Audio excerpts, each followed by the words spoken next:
इससे पहले आप लोगों ने एरर्स देखी थी कि आपके एग्जाम में एरर आती है।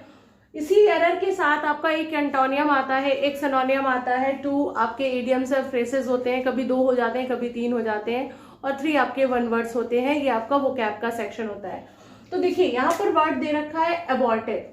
अगर हम अबॉर्टिव की बात करें तो एसएससी जो एग्जाम में सिनोनियम तो पूछती है, लेकिन वो अल्टरनेटिव लिखती है। और अल्टरनेटिव का मतलब आपका सिनोनियम तो है, साथ ही साथ उसके साथ जुड़े हुए जो भी ऑप्शंस हैं वो भी आपको याद होने चाहिए। इट मीन्स कि अगर हम इमोशंस के आधार पर देखें तो वो वर्ड्स हमें आपस में कहीं ना कहीं टच होने चाहिए, तो वो भी आपके अल्टरनेटिव्स में ही काउंट होते हैं। जैसे मैंने अबॉर्टिव की बात कही, तो अबॉर्टिव का मतलब होता है अनसक्सेसफुल। अब अगर हम अनसक्सेसफुल की बात करें तो ये तो एग्जैक्ट आपका सिनोनियम हो जाएगा, लेकिन अगर आप देखें तो एक वर्ड होता है फ्यूटाइल, ये भी इसी से ही रिलेटेड होता है। तो अगर हम अनसक्सेसफुल देख ले, फ्यूटाइल देख ले, या हम इसको कह दें वर्थलेस, तो ये भी इसी में ही आ जाएगा, अलग नहीं होगा, क्योंकि कहीं ना कहीं इनका जो सेंस है आपस में एक दूसरे को टच कर रहा है। तो ये अल्टरनेटिव है। दूसरा है वर्ड इरासिबल। इरासिबल उस इंसान को कहते हैं जो बहुत जल्दी नाराज हो जाता है।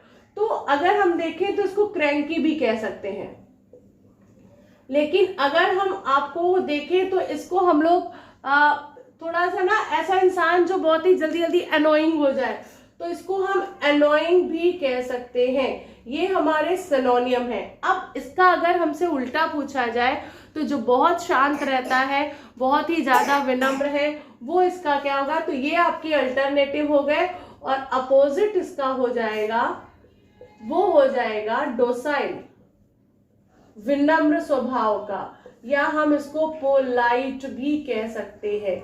तो ये इरासिबल का एंटोनियम हो जाएगा और ये उसका सिनोनियम हो जाएगा। इसके बाद हमारा इडियम्स दे रखा है जो कहावतें हैं, और पहला है to spill the beans.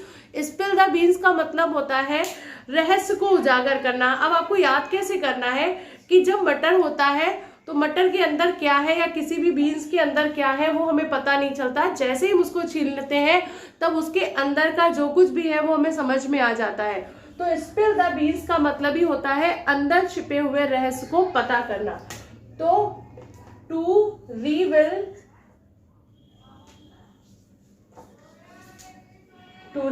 The secret,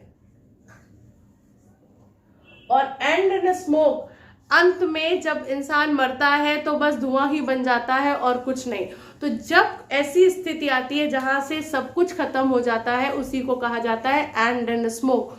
तो अगर हम देखें तो यहाँ पर हम इसको टू डाई भी कह सकते हैं, या हम इसको फिनिश भी कह सकते हैं। तो कोई भी ऑप्शन आपको मिल सकता है, जरूरी नहीं है। तो एंड इन स्मोक का मतलब ही होता है अंत में सब कुछ नष्ट हो जाना, बर्बाद हो जाना। तो अगर आपको डिबैकल एक ऑप्शन मिलेगा तो भी आप कर सकते हैं, क्योंकि डिबैकल का मतलब भी विध्वंस होना होता है, या डिस्ट्रॉय हो जाएगा तो भी आपका आंसर।